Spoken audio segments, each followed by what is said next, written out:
here is your activity for today. Today you're going to have two problems where you're going to put numbers in order from least to greatest and greatest to least. Here is your first question. Which list shows the numbers in order from greatest to least in value? And you're given your four answer choices. Each answer choice has three different numbers you're going to compare in order. Remember, we're going from least to greatest, which means smallest to biggest.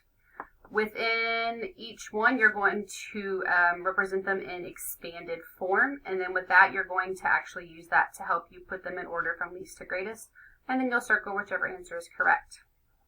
If you need the base 10 place value discs, they are here. Ones, tens, hundreds, thousands, 10,000s.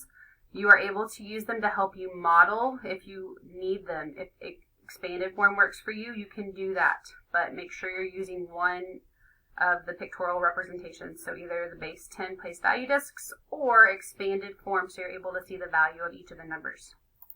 The next one says, which list shows the numbers in order from greatest to least in value? So this time we're going to go from greatest to least, which is biggest to smallest. Again, with each of your answer choices, you're going to put them in expanded form, and if you want to represent them pictorially with the base 10 place value discs, you're able to do that.